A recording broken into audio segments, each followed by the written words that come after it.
When a lot of folks think about like product market fit, they think of it as like an ordering thing. Oh, first we need to make the product. And then, oh, the product's great. Now we got to go figure out like how to go market this thing. Now they're trying to like bolt it on. I actually think product market fit is actually one thing. It's not a sequence of things. You want your product and your go-to-market to be sort of one fluid motion. And the best PLG companies, like this is how it works. It's like sort of intertwined. I have founders come up to who are struggling. It's like, I've got a great product. I got to go figure out how to get distribution for this thing. And I'm kind of like, well, are you sure? Maybe it's a well-engineered product or a well-designed product. That absolutely could be true. But is it a product that anyone cares about? Because if no one cares about it and you don't have distribution engine that shows that people care about it, I think you might want to go back to the drawing board.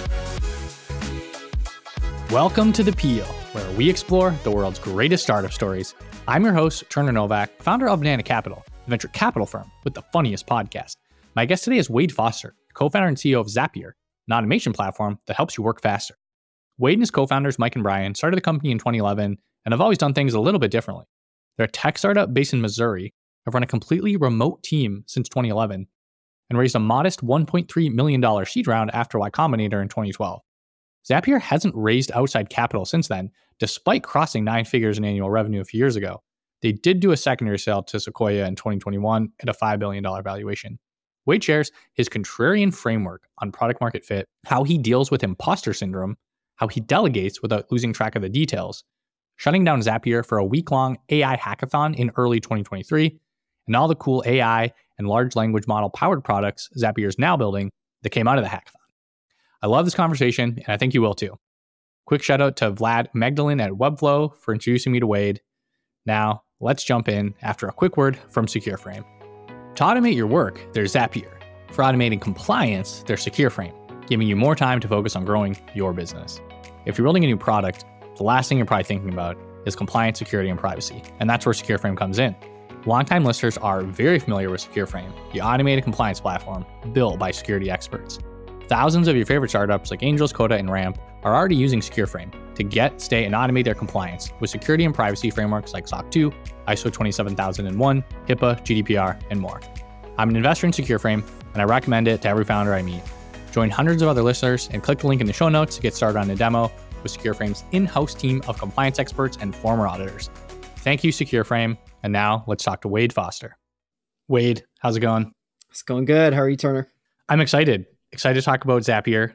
Can you just really quick explain it to us? What it is, what it does? Yeah, Zapier is an automation platform. So we have connectors into about 6,000 different apps that you might use at work. So think things like Salesforce and Slack and Gmail and Airtable and MailChimp and you name it, all the sort of stuff you would expect, plus a whole bunch of tiny things that you may not know. And, it helps regular people just hook things up, automate their work, build things that they maybe couldn't have built without, engineering horsepower in the past. Can you maybe give us an example of maybe one or two things for someone who still doesn't quite get it? It goes from, on the simple side, you might have say, hey, every time I get an email that's got attachments in it, I want to make sure those get like saved to Dropbox or something like that. So you could set a Zap up that does that.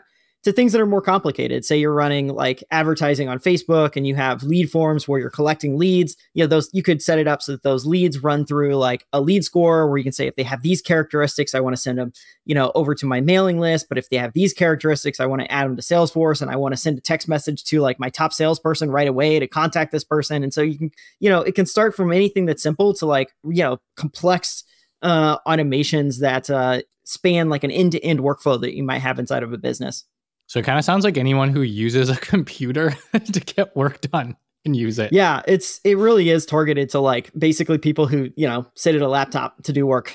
I guess going back to when you kind of started the company, when you came up with the idea for the product, could you do this? Like, did this exist already? Not really. At the time, like the idea was more simple than it is today. We'd noticed that if you would go to the SaaS products of the day. So this would have been things like Salesforce or Zendesk or, Twilio and Stripe had just launched, but there was also tools like QuickBooks. And it's kind of like that Gen 1 SaaS.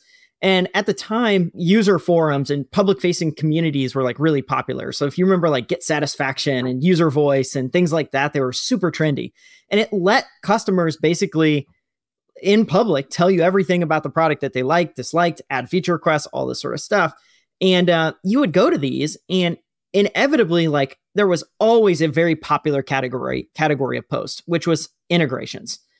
Someone would say, hey, when are you going to build an integration with, I don't know, whatever, PayPal, Salesforce, whatever, right? And, then you would pop in and you go look and see what were customers saying in that thread. And inevitably it'd just be like classic internet +1, me too. I can't believe you haven't done this yet. Like, give it to me. And, the thread would get 10, 15 comments deep and lots of upvotes. And then a product manager would come in, and the product manager, very politely, as product managers tend to be, would say something like, hey, everybody, thank you so much for the feedback. We really value it. We're going to take a look at this, and we'll let you know sort of what we decide. And if you've ever worked in a software company, you know that this is code for, probably not going to happen. And so we looked at that and we're like, all of these forums have this same pattern, this same category. So for whatever reason, either these companies don't want to build these things, they can't build these things, it's not profitable to build these things, integrations are just not getting built. And so Bryan, my co-founder, messaged me on iChat and was like, hey, I think we could build something like this. And to me, I got kind of excited because I'm not a very good developer myself. And in my day job, I was working with the Marketo API, which at the time was this old school, like WSDL SOAP API. And I was just like beating my head against the wall. Like, just, this is no fun. I don't like doing this. I'm having a tough time figuring it out. And so when Bryan pitched it, I was like, oh, I would use this like right away to sort of take leads out of our CRM and send them into Marketo. So, that's where we started. We built like an initial prototype that was a single trigger, a single action. And so you could say, hey, when this event occurs over here, I want to make sure that the data from here goes into this other thing. And it was just like a simple, like, point and click, drag and drop thing that allows you to, any sort of regular Joe to set these things up. But it wasn't that simple when you first started it, right? Like, it's still kind of janky. Well, yeah. So the first version was bad for sure. I remember the very first customer we got, we had sent him an invite over email, and he was, was trying to set Zap up, and he couldn't do it. And he shot an email back and was like, Wade, really, thanks for inviting me. I love what you all have done. Being very polite. He's like, I could use a little bit of help, and so we jumped on Skype. It was Skype at the time, and I sat down and just said, like, okay, well, like, let me help you set it up. And so we went through setting up this app step by step. And as I'm like watching him use the product, I'm just sort of like trying to hide the horror in my face, because he's struggling, and he's struggling not because this is a dumb person. He's struggling because like the stuff we made was just bad. He was setting up a Wufoo. Wufoo was this form software. It's still reasonably popular. He wanted to take folks from his contact form. So in the UI, you had to select which form do you want to use. And when you click that drop down, instead of showing a list of here are all the forms that are in your Wufoo account, it didn't show the name. It showed the ID numbers of these forms. And so he's looking at it and he's like, I don't know which form goes with which. And so I'm like, oh, here, let me help. Let's go to Wufoo. And in the URL, you can actually find the ID. And then so you can match it up to this. So like, that's the level, like the first version of Zapier was just like pretty janky, honestly. And anyway, we go through this whole process. He turns his app on, and then we go to test it. And we fill out his Wufoo form, and we click submit. He wants the contact folks to move over to his email marketing newsletter. So we go over to the email marketing newsletter. He's using Aweber. We refresh the page to see, hey, is the contact letter in or contact email inside that newsletter? And there it was. And his response was, oh my God, Wade, like, this is awesome. Like, I do this every day. I port this stuff over. This will save me, 30 minutes every single day, gone from my to-do list for forever. And I remember just like walking away from that thinking, holy cow, like, we made something this guy cares about. If we just actually make the experience of setting up a Zap, like, not bad, I think this will work. It's kind of ironic that it was a product around automation and saving people time, but it was so difficult to get that first one set up. There's like this forever debate around like, what is an MVP, And I think in our case, like, yeah, we probably pushed the minimum side pretty heavily. But the reality is, like, it was still viable. Like, it was still working and functional in the way that this person cared about. I think it works for us because Zapier set it and forget it. And so it's not like, if he had to interact with a Zap like every single day and set these things up, he probably would have been like, yeah, this is no good. Like, I'm not going to go through this really janky experience. But he only had to go through it once. And once it was done, it worked for forever. And so for us, like that janky start actually was a perfectly viable starting spot for us. And then, for us, it was all about polish from there on out. The problem was just so urgent that it didn't really matter what the form factor of it was. If you could solve the problem. 100%. And for a lot of these folks, the alternatives, they didn't have alternatives. If you're not an engineer, there's nothing you could do. Like if you're an engineer, you could go use the API, you could write a script yourself, you could set this up and, be off to the races. But even if you're an engineer, a lot of the times you're not really wanting to go spend time doing this stuff. And so the best that these folks could hope for was to go beg, the engineering team, if their company was lucky enough to have an engineering team. And likely the engineering team was like, get lost. We have other things to work on. Or you just try and figure it out yourself. And like, that's kind of a non-starter for a big chunk of the population, circa 2011. Yeah, it's almost like it wasn't urgent enough of a problem for some people, but it was super urgent for other people. Like the people who actually had to build it were like, doesn't matter. But the people who needed to use it, it was like pants on fire. A lot of companies, you're hired in to do like a specific function, and the engineering org is often hired in to own a certain thing. But it turns out the engineering skill set is quite valuable every other function. But every other function usually is starved for that skill set.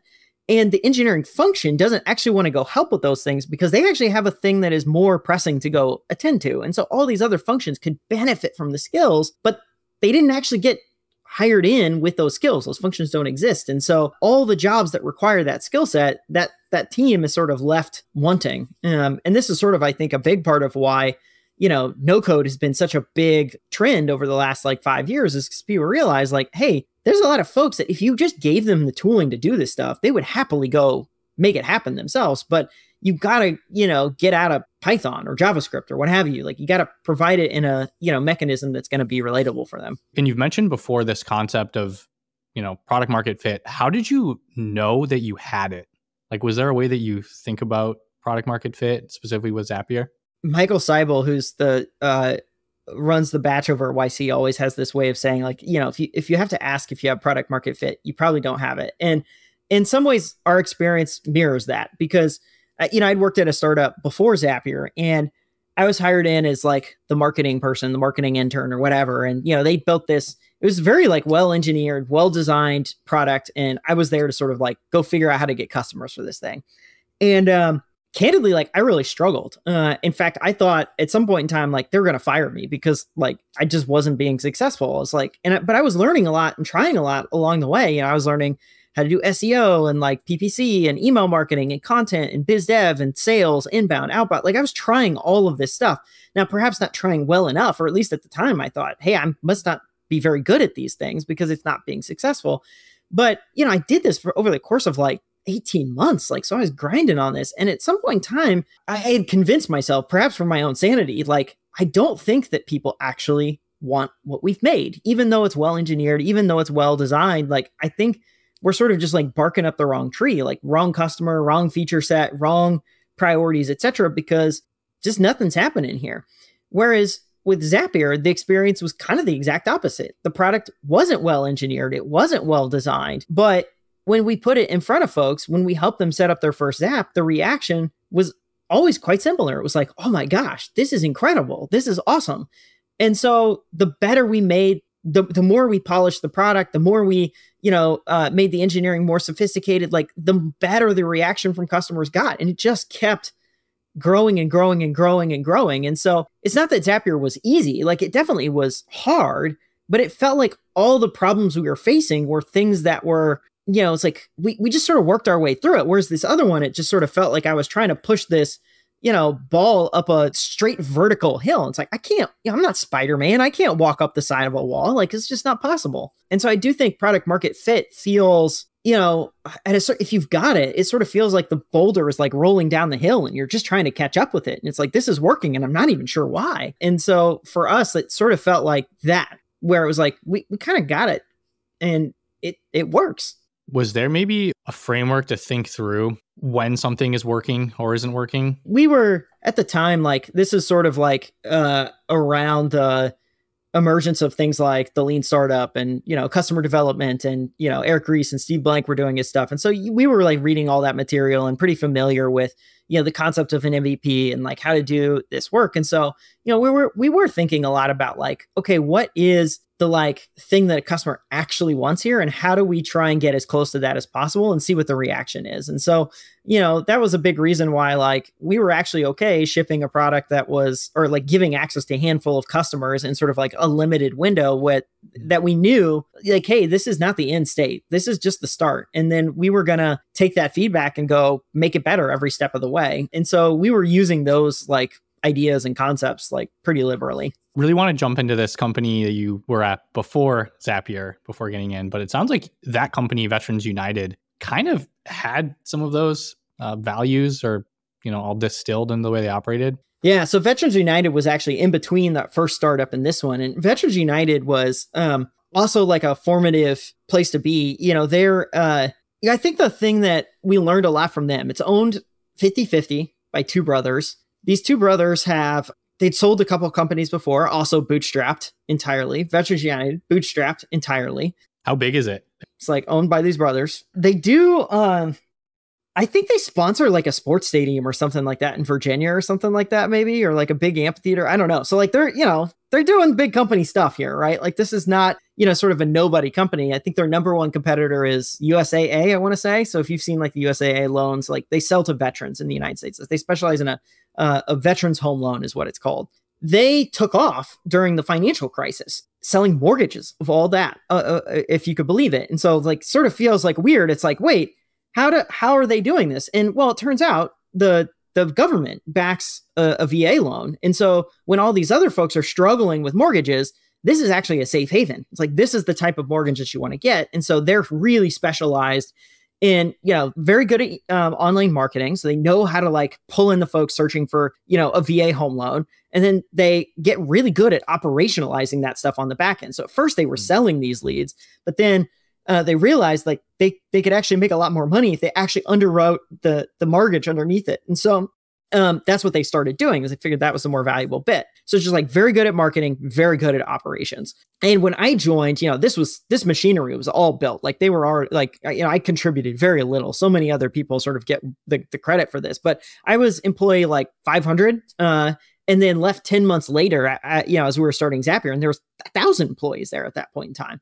And so, I think the thing that we learned out of that experience was just, things can grow extraordinarily fast. You can have extraordinary product market fit. Do not discount what great marketing and great distribution can do for you. And this idea that like bootstrapping equals like lifestyle business is just false. Like there's, exceptional businesses built who don't raise money, and there's exceptional businesses built who do raise money. And so, I think we just like, we're a little bit, dismissive of like zealots, I guess, at the end of the day. And there definitely is sort of like zealots, both in the like bootstrapping camp and in the like, venture community, who sort of think like there was only one true way to build a company. Maybe I'm part of the problem, but there's definitely this kind of like VC industrial content production machine. It tells you you have to raise money from us. Like, we are the only way. We save your company. Look at how awesome we are. You need us, which, I actually don't fully agree with. I mean, to your point, like if there's so many cases where it's like, you really probably shouldn't, or maybe you raise a little bit. I mean, we'll get into your guys' story, but I think it was an interesting approach. Like, you raised a little bit, seemed to be pretty reasonable about it. One thing that feels like enabled that was, you don't think Zapier would have worked if you hadn't figured out this like near zero customer acquisition cost strategy.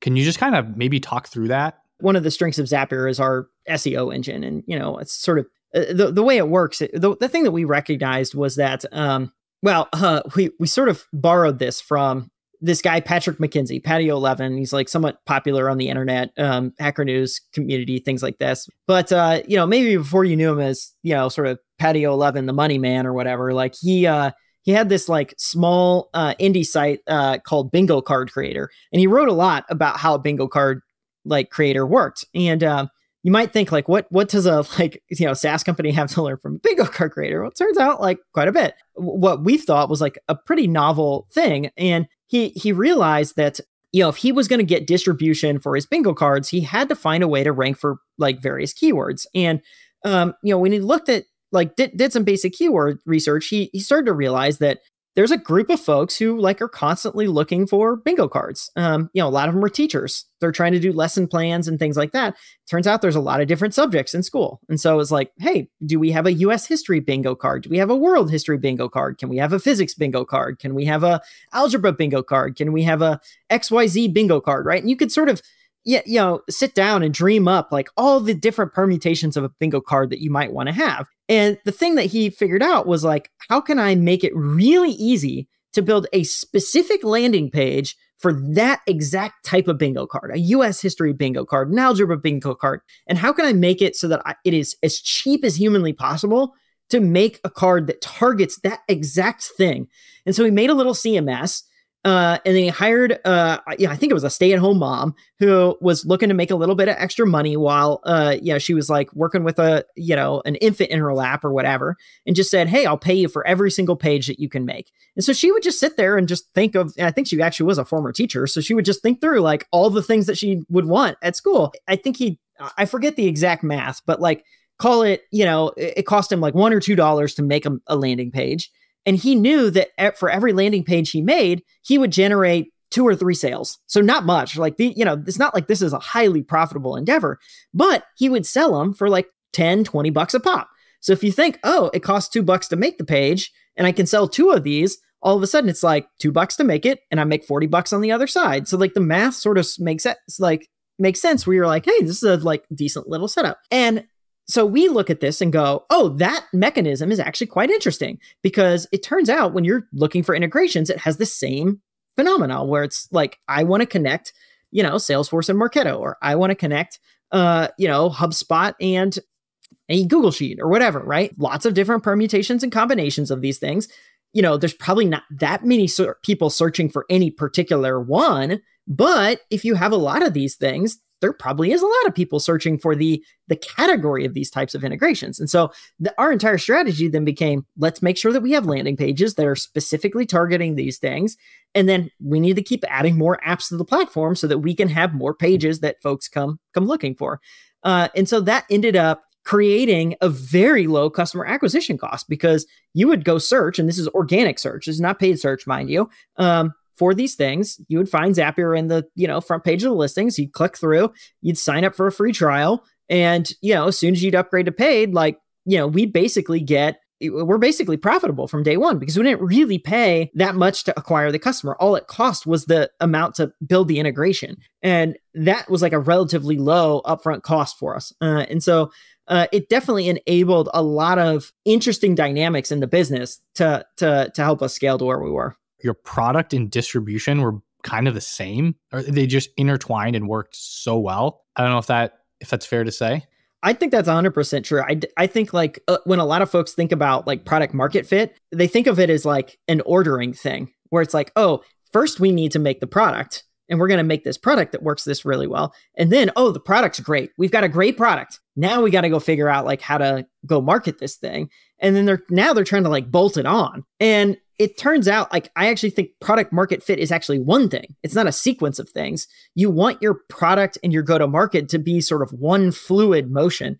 And the best PLG companies, like, this is how it works. It's like sort of intertwined in the same way. And that's why I'm always like, I have founders come up to who are struggling. It's like, I've got a great product. Like, the product's not the problem. Like, I got to go figure out how to get distribution for this thing. And I'm kind of like, well, are you sure? Like, are you sure you've got a great product? Like, because what I'm hearing is like, I actually kind of don't think you have a great, like, a product. Maybe it's a well-engineered product or a well-designed product. That absolutely could be true. But is it a product that anyone cares about? Because if no one cares about it and you don't have distribution engine that shows that people care about it, I think you might want to go back to the drawing board. Yeah. I was going to say, do you just start over? Like, you got to rebuild the product, completely different. Yeah, I mean, sometimes you can sort of like take bits of it, novel pieces of it, and, you can sort of quote unquote pivot into something that, maybe it is a bit of a nugget that somebody cares about. A lot of this is like, there's a lot of art in it though. Like, you're sort of going through the idea maze. You're trying to like put things in front of customers figure out what they're reacting to, what they like, what they don't like. I think the more working experience you have, probably the easier this gets, because you just have a better sense for like what problems exist and like what those potential solutions can be. And so it does help to like have some exposure to that particular thing. You know, for me with Zapier, it was like a problem I felt like I was working with the Marketo API. I knew what was painful about it. And so I sort of felt like, well, I kind of could be like customer number one for this thing. And that helped. Like that's short circuits what you're building when you sort of know like your problem. And if your problem is representative of a problem that others have, that is pretty helpful. You said something that I thought was really interesting too. You said you don't think the exact same growth playbook that you use on Zapier could work today. Can you kind of explain that? Because I hear a lot of people, they say, oh, this SEO strategy that Zapier used, we're going to use it too. To be clear, I think you could use this like long tail thing like this. A lot of folks do this, right? This is how Yelp works. This is how Thumbtack works. Like most marketplaces work this way. Airbnb and the like sort of have the same dynamic where they're targeting these long tail keywords. I think if you were to try and do it in any of those spaces I named, like if you were trying to compete with Zapier or compete with Yelp or compete with or Airbnb or compete with any of these folks, you're going to have a tough time because those keyword categories are so crowded at this point in time. Whereas, 10 years ago when we were doing this, the keyword categories were not crowded at all. There was nothing there. Like you go search for the stuff, you would find like these paste bin links and, like really bad API documentation and all that sort of stuff. Versus if you do these searches today, you see Zapier and Zapier lookalikes all over the place that are sort of running this playbook. And so it's just really tough to do it in this particular space. But if you have an idea that is, and you go do searches and you see that like, hey, there's nothing sort of in here, like I actually do think it could work quite well in other categories.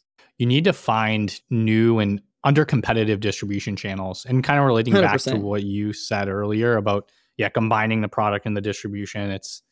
I think it's nearly impossible. It does not happen very often, but it's almost like you go to the fringes, the edge of the internet, new platforms or channels that are kind of emerging. I don't know what that is today. Maybe it's ChatGPT. ChatGPT is probably a good one. TikTok, Discord. Like there's always something to these like emerging channels, emerging platforms where there is usually like you can sort of get outsized returns because they probably, those like the big players probably aren't playing enough there because they can't make the math work. They sort of look at it and they're like, we don't know how to measure it. We don't know how to do X, Y, Z. So like, we're probably not going to invest there. Whereas a small company can come in and be like, we can't measure it either, but it like kind of doesn't matter to us because we have no business. So like, if it works at all, it's great for us. So many companies are built off the back of this. Like you think of how many companies got built off the back of, say, like Facebook early on, like Zynga, exists because, the Facebook platform totally was there. Now, over a while, those opportunities start to disappear because the platform matures and Facebook like has an advertising platform. Google has an advertising platform. They know exactly how much to charge you to like extract all the marginal utility out of that. And so the ROI you get from working on those platforms like starts to stabilize, and you don't get these like outsized returns on the more mature platforms. But you can at times. Like you just sort of, like you said, you have to find the niche. You have to find the nooks and crannies that just are underexplored, underappreciated. But if you can find them, they're worth their weight in gold for sure. Yeah, I'm trying to think of an interesting example right now. Would maybe be this thing called TikTok Shop. Are you familiar with TikTok Shop? I'm not. Mm-mm. It's basically shoppable TikTok videos. So, I make a video about this sweater and you like it and you can buy it directly from the video. I have some friends that have small brands and they love it. They swear about it, like this is working so well. And then some people that I talk to are like, that'll never work. It's so dumb. It's like no one would ever use this. Yeah, it's that information asymmetry where it's like you sort of discover something before anyone else does. And for a while, times are good. Yeah. I know at one point you went through YC. How did that come about? Y Combinator? Because you kind of talked about this whole VC versus bootstrap. Yeah. So we'd started Zapier at like a startup weekend, and YC had its applications, I think like the next week. And we didn't know anything about like venture community or anything like that. But the one thing we did know was Paul Graham's essays and Hacker News. And so we were like, if we could do the YC thing, I think we would do that, especially because we're trying to build this like integration platform, automation platform.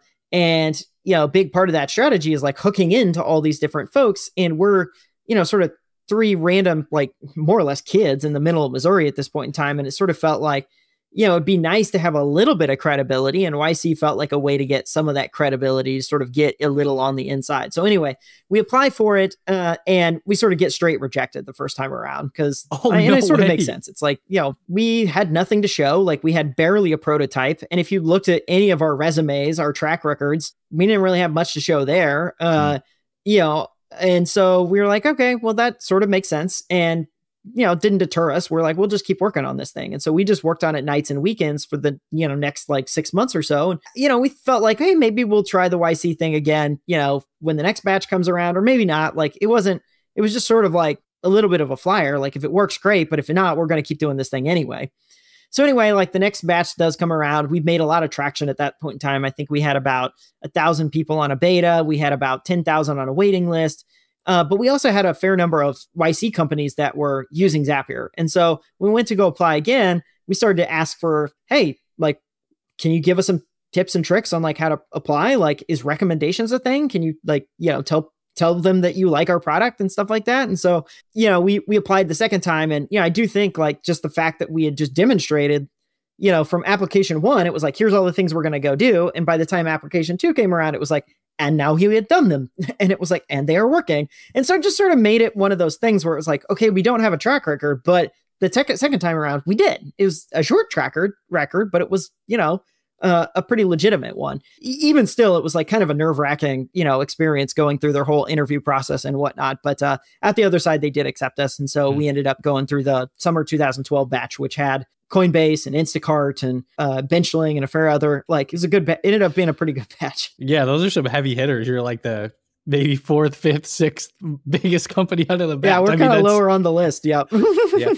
So for somebody who's not familiar with YC, Y Combinator, can you like just explain how it works? Like what your experience was like going through? It don't have to be super, super long, but yeah, I mean, so basically YC like funds very, very early stage companies. So think folks that are like idea stage or idea and like basically a prototype or like a prototype plus a little bit of traction. So it's very, very early on. And they fund them in batches. So you get accepted into a batch alongside, I mean, I don't know how many companies it is now. I think it's like north of 100 companies. And you all go through this like 3-month period where you're sort of very involved with like you do office hours every week with, one of the partners. You get to see all these other startups working at the same time too. It's like this little pressure cooker where you're just like ambition levels go through the roof and you're just trying to see like how much can you get done at the end of 3 months. And then at the end of the 3 months, they do this demo day where you get to kind of get to show off what you do. They invite a bunch of investors in and, folks can raise a bunch of money, and certainly a lot of YC companies do. But, I think more of that demo day is just a forcing function to see like how much can you actually deliver in this like very brief time, because the reality is starting a company is like so hard. Like you have to like, if you as a founder do not actually do the thing, nothing happens, which is so different than from an established company that has a lot of things going on. And so the idea of putting it in a batch and putting yourself around other people create this like friendly competitive environment where you're just kind of want to see like how much can I actually make happen. And it turns out you can actually compress like a ton of work into a relatively short period of time. And that does, I think, help shoot the best ideas through. And you kind of get through this like really nascent stage where like the default path is it probably dies, but you can, because you're in this pressure cooker, you can actually push those ideas through and they can sort of like come to life in a way that gives them enough of a runway to start to get a bit of a flywheel going. I meet a lot of YC founders. I've specifically looked at the deck, like Coinbase's demo day deck. It's like, that is a competitive thing. Like that's an exciting thing to be building alongside. You're like, wow, look at how well some of my friends are doing that I'm meeting. I mean, invaluable. 100%. Yeah. There's a lot of smart people. I mean, I certainly felt imposter syndrome being in that, sort of the Tuesday night dinner rooms where you're around people. You're just like, these people are like incredible. Like it's insane. I can't believe I'm here. How did you get through the imposter syndrome as a founder? You don't. I think at the end of the day, like I think the reality is like the longer you go, you still, like, I still always, you get invited to the next thing and the next thing, and you start to like find yourself in like what feels like more and more exclusive rooms. And every step of the way, you just sort of feel like I can't believe I'm here. But I think what happens, you get better at it because you sort of realize like, oh, I've done hard things before. I've done tricky things before.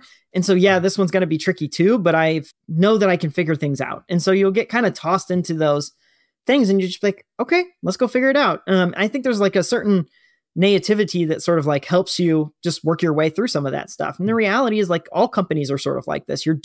Every company is doing something novel, unique that hasn't been done before. And the best ones like just keep finding a way to solve one problem and solve the next one after that, and then the one after that. And so that's just how company building is. And if you do that for 12 years, you start to go like, all right, bring on the next one, right? Like, give me a pandemic, I got it. Give me a banking crisis, I got it. Like, give me the next thing. Like, we'll just keep doing it. Were those, I mean, just because you bring those up, were those interesting for Zapier? Like any? I mean, not really. Like we would always been fully distributed, so we didn't really have to deal with the pandemic thing all that much. And then we didn't have any exposure to SVB, so it was not really a huge deal there either. But I saw like we've had versions of that are obviously less public and stuff like that. And you just, like I said, one foot in front of the other and just keep figuring it out. Any of those less public things you're open to sharing, just like near death experiences, anything kind of crazy that happened that you've never talked about before?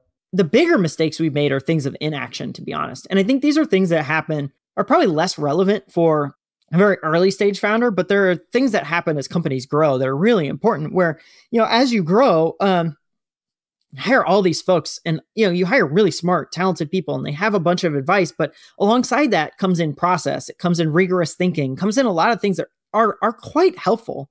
But alongside that, you can get paralysis. You can always talk yourself out of an idea. There's always a reason not to do things. And so that like mindset can actually slow you down from taking chances, from taking risks. And so when I look back and think through some of our biggest mistakes, there are either places where we acted or didn't act, or we acted too slow. And so a big thing that I try and preach internally is, how do we decide in situations of uncertainty? How do we take chances when we don't know? And what does it look like to be rigorous, but also decisive?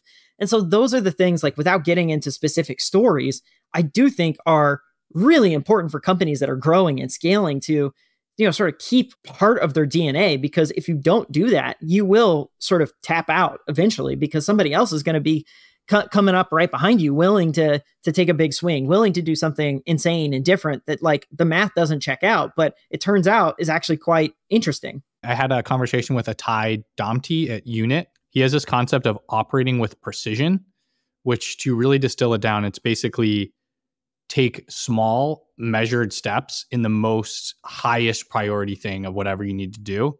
It's not quite related in terms of like avoiding inaction, but it kind of helps you just making sure what you're doing is important and you get it done and you're making progress towards something. So example would be, like for your SEO strategy for the landing pages, you probably could have spent days, weeks, months making the perfect landing page, or you can just make something in 5 minutes, see what happens, test it, see what you need to fix, slowly incrementally improve it. And, 2 months later, it's perfect. And meanwhile, if you would have waited to launch and got it all perfect, like it's not even there yet. So I don't know. That's a recent lesson I've learned on that.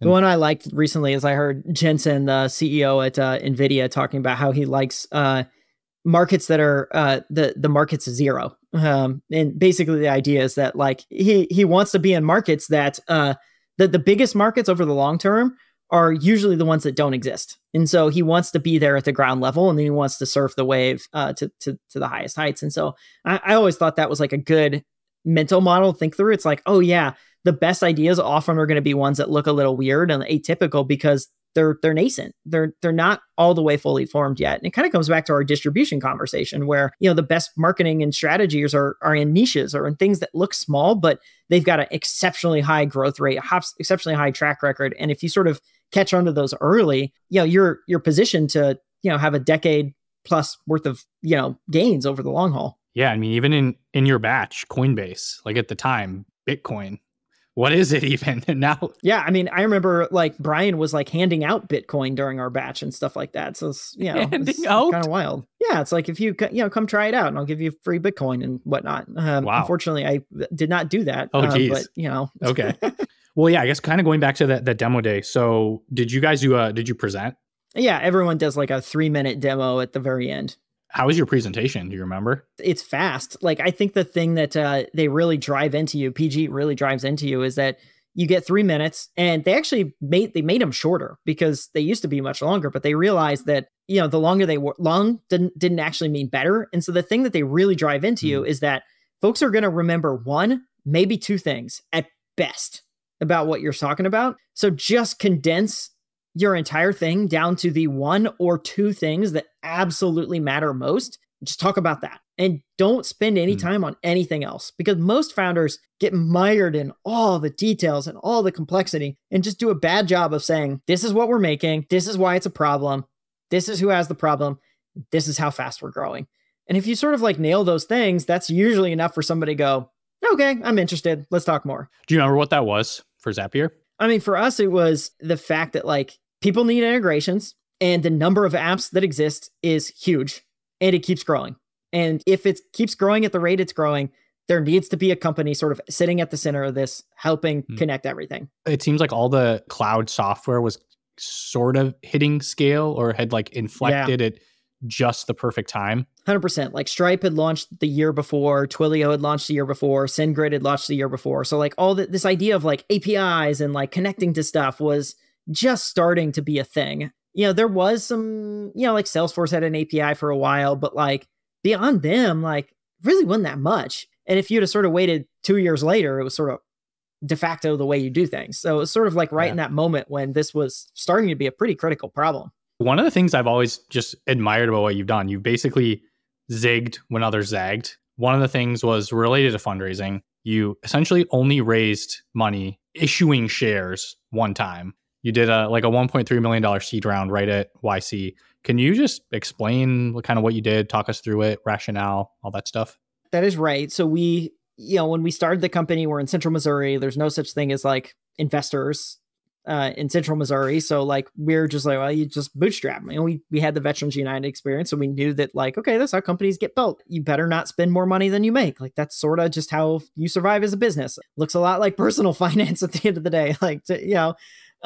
And so that's sort of the mental model we came in with. And then obviously getting exposed to YC and Silicon Valley, you start to see, okay, there's this other way of building companies too. As you read about that, you start to see, okay, yeah, there's some like pros to doing that stuff, but there also is like some big cons. Like you hear the horror stories of, VC folks like injecting a certain mindset that actually can really kill these companies. They sort of force growth at all costs. They sort of give you too much money that you end up spending and blowing way before you're ready to do that stuff. And then if you actually looked at some of the biggest companies, you think like the Microsofts of the world, like they didn't actually raise that much money before they went public. Like they raised relatively modest amounts. And I mean, compared to today's companies, they raised basically nothing. And so you start to realize like money is only like the amount of money you raise is it's only loosely correlated to long-term outcomes. And, I think for us, we just sort of looked at it and said, okay, we're going to take this money because we felt like we needed it, but we're going to treat it like it's the last money we ever had. And we never thought of it as raising money. We always thought of it as like selling a part of our company. And if you sort of think about it, that's actually what you're doing. And we sort of felt like, well, we don't really want to sell our company. We like our company. And so if we have to sell something, we'd rather sell a lot less than a lot more. And it sort of felt like that was the best way to sort of maintain control and have the ability to sort of shoot for something bigger versus if we sold more of it, we'd have less control. And that mean that somebody would have more of a chance to mess up the thing that we were trying to build at the end of the day. And, some of that was probably true. Some of that was probably a little bit, sort of maybe not quite accurate. But regardless, we sort of said, we're going to take the money. We're going to treat it like the last that we ever have. And then that's just how we're going to operate the business. And then along the way, we would every so often, like not a huge amount of time, but maybe every year or so, like we would ask ourselves like, okay, do we think we need more money? Is this actually like, is like money slowing us down? And every time we'd have that discussion, we'd be like, nah, I don't think so. Money is not the thing that's holding us back. Like there's other things that we felt were more like bigger bottlenecks in the business. And so we just never did go back to it. And, I probably helped like in the early days, like there wasn't a lot of folks like wildly interested in it, but certainly as we got, more more customers and like a little bit of a higher profile, there was a lot more people interested in it. And then we got a lot more curious looks where people were like, why aren't you doing this? This seems dumb that you're not raising more money. But for us, we were sort of like, we don't feel like it's going to help us. So we just steer clear. I've heard you mention how fundraising works generally. It's basically you are convincing them to buy or they are convincing you to sell. I mean, it sounds like you did that pretty well. The first time around, the seed round, it was more of like us trying to convince them to buy for sure. We went through YC's demo day, and I think of the folks we met through demo day, only one person invested. Everyone else that invested were folks that sort of reached out to us, in the 6-9 months prior. It definitely was a situation where like the people that liked us, they just liked us. And when we reached out, like people didn't get it. Like I didn't tell the story good enough, like insert probably all the reasons people have a tough time raising money, but we were still able to, get what we needed and get back to work at the end of the day. Do you think you would have preferred to maybe raise a little bit more in that first round or? No. Okay. Preferred to have raised a little less, actually. Really? Okay. Mm-hmm. I'm just curious about the product evolution over time. You obviously had a product that worked. What did you do next? Like what was kind of the next big feature or direction that you guys went? So the thing we're always trying to do is like make automation work for everyone. And so we're always looking at the product on more or less 2 dimensions. How can we make what we have easier, and how can we sort of open up new dimensions for automation? And so, the first one was probably the first things we noticed was that, hey, the fact that you could sort of only have a single trigger and a single action is like relatively constraining. And so one of the big early additions to Zapier was multi-step, where you could now automate these end-to-end workflows. So that was a big evolution. There was a lot of things that we did that were smaller and probably less visible to then polish along the way so that more and more people could self-serve, come in and create those automations. More lately, it's been trying to open up the aperture for automation. We've got a tables product, an interfaces product, an AI chat builder product, and these are all new mechanisms for automating your work. In each of these things, we're looking for ways to simplify, make it more accessible, to take jobs that are like somewhat tedious, hard to scale, and make it easier for folks to automate those things and then scale them alongside of it. And you did this thing where you did a developer platform. I don't think it's really that controversial, pretty common. How did you get that to work? Well, we did this very early. So this would have been in 2012. We had at the time about, I think, 50 apps on the platform and a relatively small number of customers. And early on in YC, they sort of were pushing us to say, what are you going to show off on demo day? What do you want to say about Zapier on demo day? And we knew at that time, like the thing for us was like, we just need to hook into more stuff. Because if we hook into more things, it's going to open up more capabilities for customers. It's going to mean more landing pages. It's going to mean more growth. So it's like, we just need more apps. And so the big debate was, okay, we can the 3 of us, we can just go brute force this. We're just going to go integrate with as many things as we possibly can. And we felt like that actually would be the short term, the faster thing to do. Or we can place this bet on this developer platform and see if third parties would want to be willing to build apps onto Zapier too, which felt like a bigger risk because a lot of times people build developer platforms, but not a lot of people build on them after you release it. And so it felt like, well, we could go do this. And if it works out, great. It's amazing. Like you get all this, like this beautiful ecosystem where tons of developers are coming and building all this magical stuff that you didn't anticipate on top of it. Like that dream could come true, or you could release this thing and people are like, yeah, we don't care. And so we were having that debate, like which path did we go down? And Bryan was like, okay, let's try the developer platform route because we'd gotten this email from Aaron, the CEO of Box, on like a 3 a.m. on a like Saturday morning or something like that. And he was like, why isn't Box on Zapier? And the answer was like, well, it should be. We're 3 people. We just haven't gotten to it yet. So hang tight. But it was like, well, if he's willing to send a 3 a.m. email, maybe he's got a developer over there that would build an integration.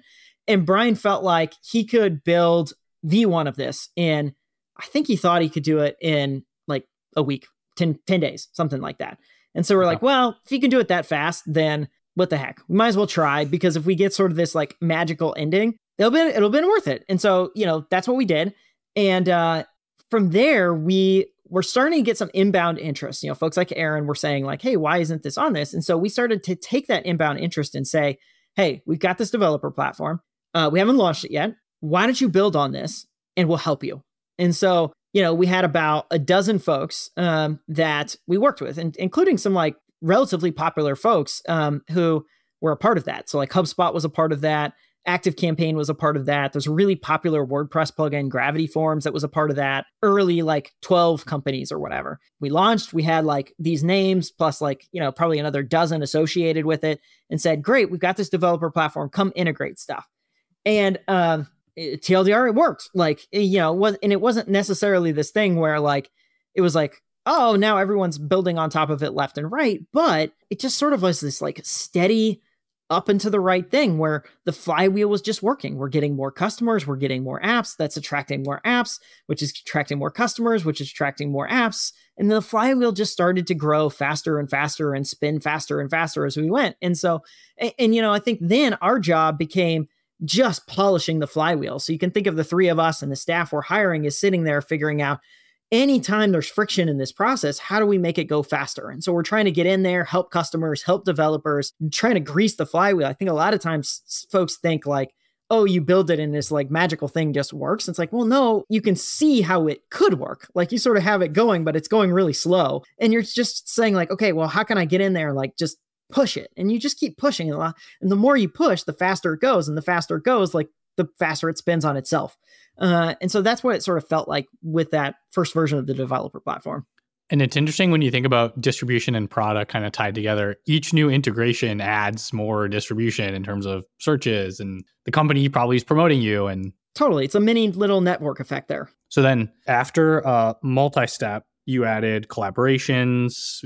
What is that? Is that like two people can log in at the same time and build things together, essentially? The first version of Zapier was like single player. It's like you can automate stuff for yourself. And if you wanted to do it inside of a company, that's a problem. Well, it was just hard. And so we wanted to make it easier for you to work with your teammates. And if you decided to leave your company, the company shouldn't sort of be caught high and dry with no way to sort of like support these apps. And so, it was just, a way for there to just be more like, I guess, oversight, more controls, more collaboration across these things that are being automated. Because, as we grew, it was less about me automating Wade's stuff and more about me automating my company's stuff. And the company should have some ability to make sure that this stuff keeps working, even when employees are coming and going. Another big thing you did was just making it visual. I don't think I've ever used the non-visual editor. What was it like before? They kind of had like the WYSIWYG, click and point, all that stuff. I mean, it was always relatively visual. I think it was very linear. The thing that sort of the very first versions were, it was just like this. Now you can sort of see it in more of like a canvas view. Folks like to call it more visual, but I think it helps, especially when we launched paths. Like paths was a big thing that like in that linear model was like tough to see all the different branches. But when you have paths, like you actually want to be able to sort of like zoom in and zoom out and see like how these workflows like fork and move into different areas over time. So is paths almost like a if then? Yeah, exactly. It's like, it's like if the leads do this, send them to the CRM. If the leads do that, send them to the, email newsletter. If they're like, do this, like, let's call them right now because it's worth their weight in gold. And then most recently, you guys have been doing a lot just around AI. I mean, a lot of people have been doing things around AI, so it's not like We're not alone. Unique. Yeah. So what have you been doing? Like, can you just talk us through? Well, I think there's a couple of things. I think LLMs, the way my co-founder Mike talks about it, which I will lovingly steal, is that it's a brand new sort of way of solving problems. And so one of the things that I think is smart for any company to do is to go look at all the tough problems they faced over, say, the last 5 years, 10 years, whatever time frame you want to say, and look at those problems and say, you know what, could an LLM sort of help me with this? And so for Zapier, that's a big thing that we've been looking at and saying like, okay, where are these problems that have been like really tough for us, sticklers, things that, we just felt like it's as good as it's going to get. Like you sort of just, we've tried every angle, we're out of ideas, and say, well, actually an LLM is a new idea. And so we've been looking at like those types of areas. And, we've been looking at it from a couple of dimensions. One is just like internal operations. There's a lot inside of the internal operations of the company where we think LLM can make things more efficient or can bring new ideas to the table. But the second thing is, where can we actually expose this to our customers and give them these capabilities as well, too? And turns out there's quite a bit of areas. And so, we've got, a handful of places where Zapier has gotten a lot better if you're a user, because we have LLMs powering key features. So for example, if you sign up for Zapier today. I did actually. Ah, nice. So if you want to create a Zap now, so instead of having to go through and set up a Zap, step by step, you actually can just chat with Zapier and say, hey, here's what I'd like to automate. Or I don't know what to automate, but I'm a podcaster who likes to tell jokes. Like, what kind of things should I automate?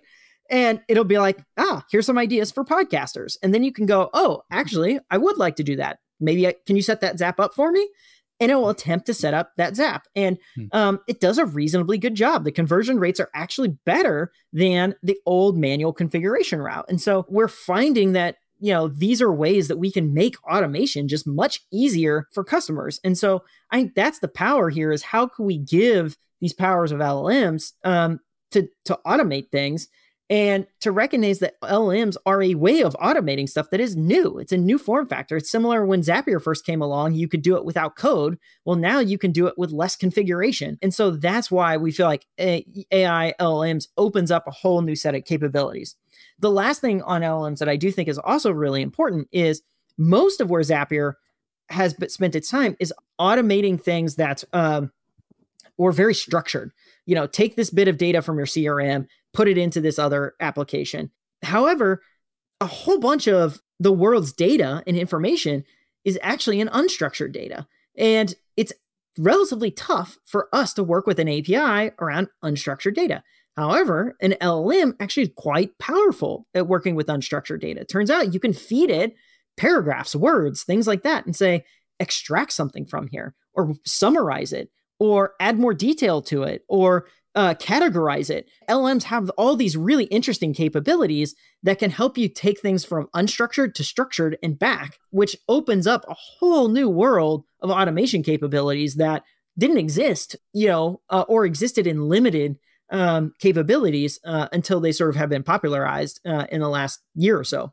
Was there a light bulb moment in terms of internally you were like, we need to take AI seriously, or we need to start building things? Or we'd started to play around with it probably, I want to say 12, 18 months ago. My co-founder, Mike, was like, hey, he was in a management role, and he's like, I don't think the best thing I can do for Zapier is to stay in this role. I think I need to go be an IC and go figure out what are we going to do around AI and LLMs. This was pre-ChatGPT. And so the world sort of hadn't been, lit on fire yet, but him and Mike went in and we're just experimenting, playing around, trying to figure out what's going on with this stuff. And then, ChatGPT came out, and I think us, the rest of the world, start to go, okay, what are we doing about this? And so we had some smaller teams that were starting to work on this stuff in a more organic, bottoms up way. And, we were starting to get some pretty interesting things going. But, when GPT-4 launches, this I guess this happened in March, I want to say, of this year. And we start to go wow, the capabilities are advancing really fast. This sort of organic bottoms up approach, sort of fueled by, Bryan and Mike, my co-founder, sort of love of what this is actually not fast enough.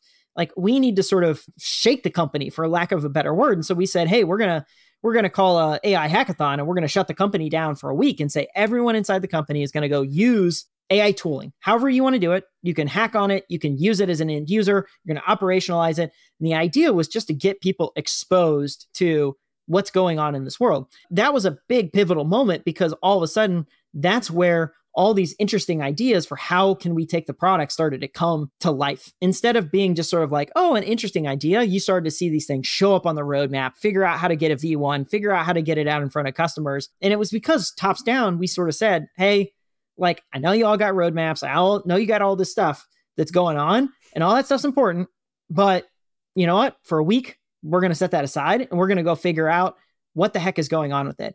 And, it's kind of an important thing, because, when you've got a business, it's so easy to just be put blinders up and be sort of a one-track mind. But this is the type of thing that is a paradigm shift. And it does require everyone sort of to pick their heads up and just play and learn. And you need that space to understand, okay, what are these things good at? What are they bad at? Where is the future heading? What do you think is going to be possible, 6 months from now, 12 months from now? What do you think is actually going to be not possible? It's going to be really a tough thing. LLMs just won't solve these types of problems.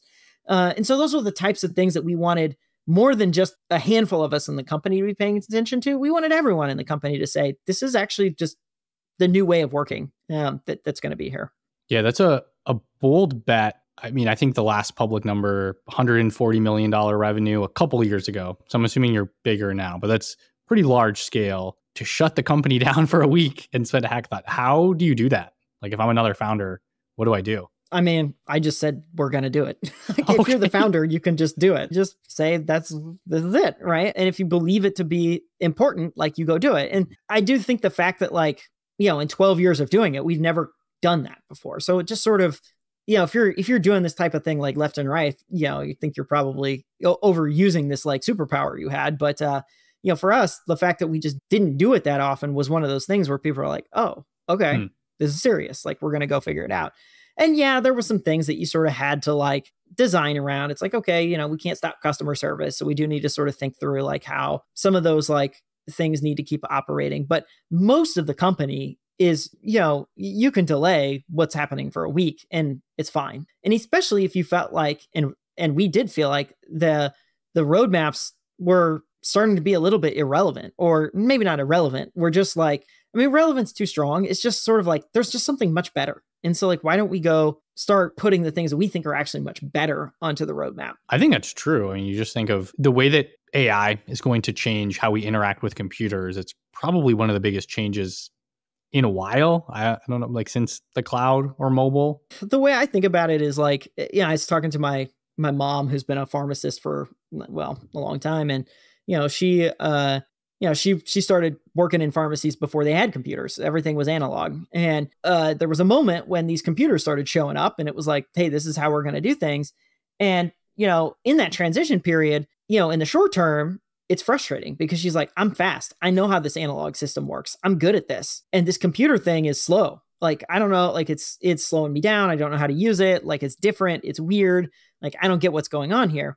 And so it sort of feels like that's what's happening a little bit with LLMs and AI inside of a lot of these companies is there's just a shift in the way folks are working. And I do think that the companies that say, you know what, we're going to stop doing analog and we're going to shift to using computers and we're going to take the short-term productivity hit to go learn how to do these things are going to be the ones that benefit much faster from this paradigm shift versus the ones that are like, you know what, like we'll figure it out along the way and like just sort of like coast our way through it. Like I genuinely think I would worry about those companies because I think AI is such a big modality shift that those businesses are probably at risk if that's the approach they're taking. It kind of reminds me of when you talk about your mom's experience as a pharmacist, when Walmart was kind of expanding and growing. I think it was like controversial.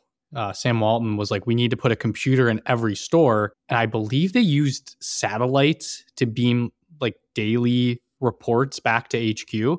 So he could see how all the stores were performing, which today you're like, duh, why would you not have that? But back in, I forget, maybe it's probably the 70s, 80s, I'm not sure. But whenever they did this, they had an insane advantage over everyone else. As you kind of move forward, some of these things become like, no-brainers, duh. But at that time, it was probably a huge decision. It was super expensive. I think they spent $1 million to literally launch a satellite or something. I forget the context exactly, but it was like a pretty big deal at the time. Yeah, Sam Walton, another Missouri guy.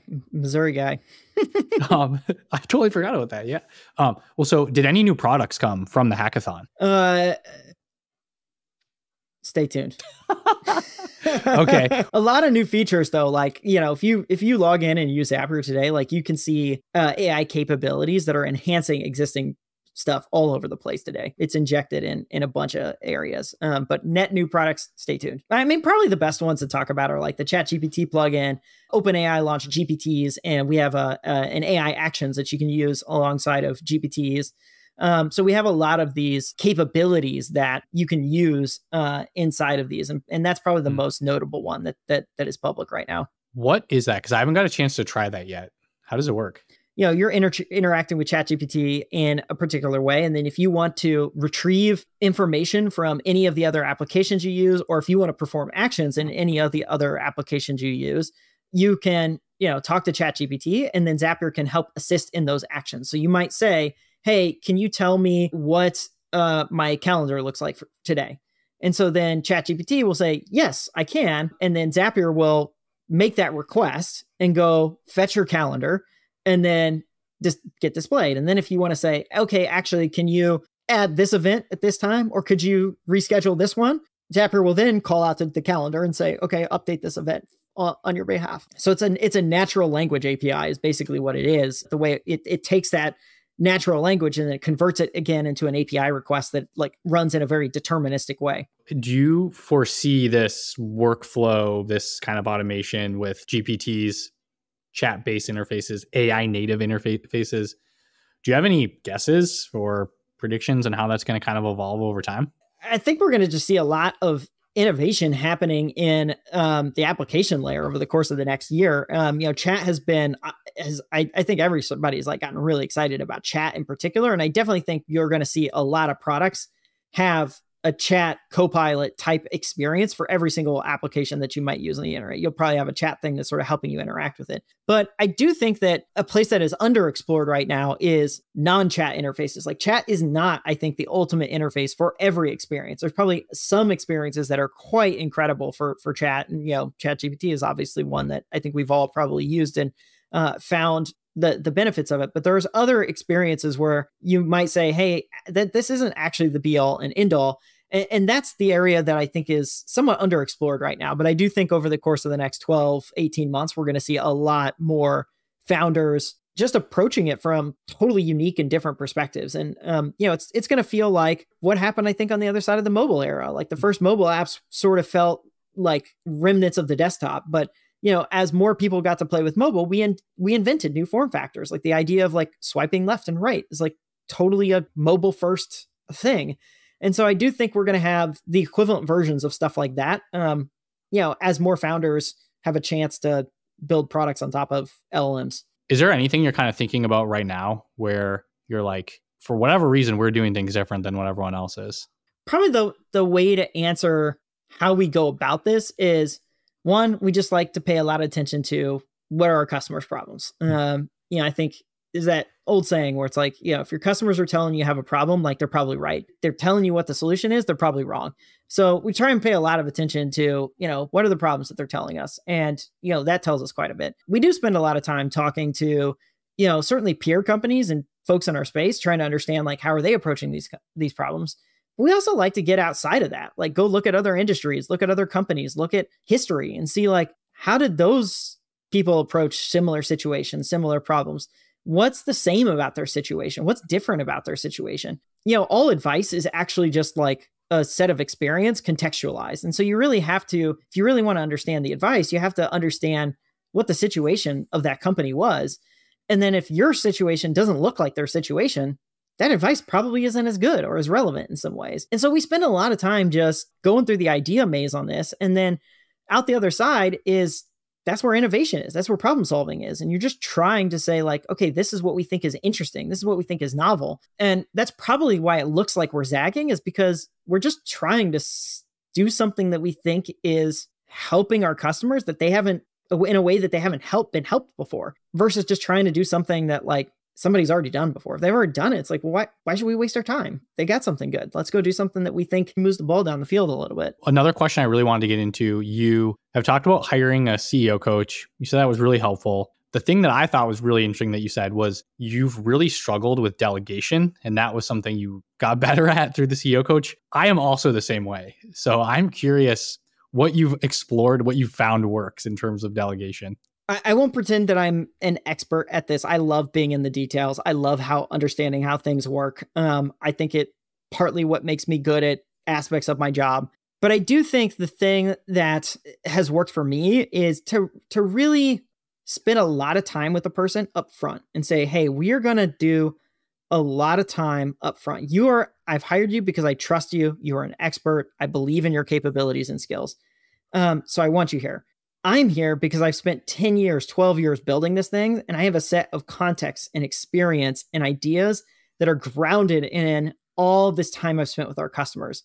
I need your expertise and experience. You need my context and understanding of customers. So we're going to spend a lot of time up front making sure that we're on the same page with those things. And then there's a set of shared principles by which we're optimizing for. We're optimizing for A, we're optimizing for B, we're optimizing for C. And I find that when we agree on those shared principles, often then when folks are coming to me with a potential solution or potential idea or potential way of going about it, oftentimes I'm like, awesome, sounds cool. Like that's pretty much how I would have thought about it. But if we don't agree on those principles, I'll find myself looking at it going, I don't get it. Like, I don't think this makes any sense. Something feels off. Like it just doesn't feel right. And then you're trying to go inside your head and say like, well, why doesn't this feel right? What's missing about this? And oftentimes you're trying to step back and zoom out and say like, oh, there's actually some fundamental disagreement that we have about how to go about this thing or what we're trying to do here.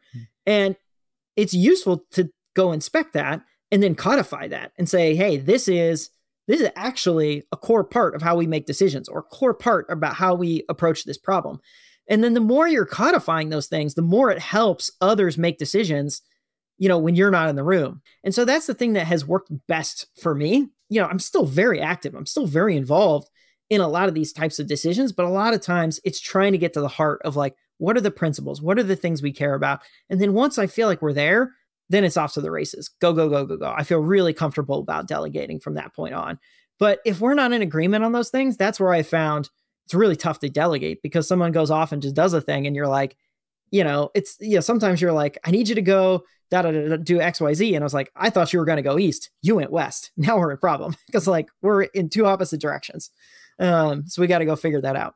So it's basically hire someone that is very good at what you need, spend a ton of time getting on the same page and just trust them. That's sort of where it boils down to. But like, yeah, I think the thing that I struggled with is like you'd hire this great person and you just sort of assume like, oh, it's just going to work from day one. And I think the person assumes that too. It's like they assumed like, I'll just figure it out on day one. But that spend a lot of time together part, that actually matters. And then figuring out how to codify this, write this down for everyone else in the organization to see as well too. And then you build up this like shared, a lot of people call it culture, values, principles. You build up this like shared way of doing things that really helps the organization be faster on decision making, be more aligned in what they're doing as you go. And that's sort of how you can make a 700 person organization row a boat sort of in the same direction. There's this Instagram page called Traded VC. It's like this meme account basically on Instagram. It's probably one of my favorite pages on Instagram. So they have a question. The Traded VC community wants to know, do you have just a single piece of advice for founders? I think there's probably like two things that has served Zapier really well. Like one is just doing it. Like there's a little bit of like Nike in here where it's like, just do it. Like just try, go, figure it out, roll up your sleeves, make that thing happen. And probably the second thing is it's so hard to get people's attention. It's so hard to stand out these days. So be different. Like different is good. Like be you. It sort of works. Especially if you're different in the ways that the customer likes. So find a way to like do something different and novel. That generally is a pretty good formula. Be different and just do it. Just be different. I mean, and then you got to learn from it too. Like, if it's not working, you got to learn. So not everything works. Yeah. Well, this was awesome. Thanks for taking the time to chat. This was a lot of fun. And I hope you had fun. If you don't want to miss future episodes, subscribe to the newsletter, The Split, in the show notes. If you want to support the show, follow, like, retweet, and send this to a friend who's still manually moving emails from their contact form into their CRM. Thanks again to Wade for coming on and to Secureframe for supporting the show. I hope you learned something new. See you next time.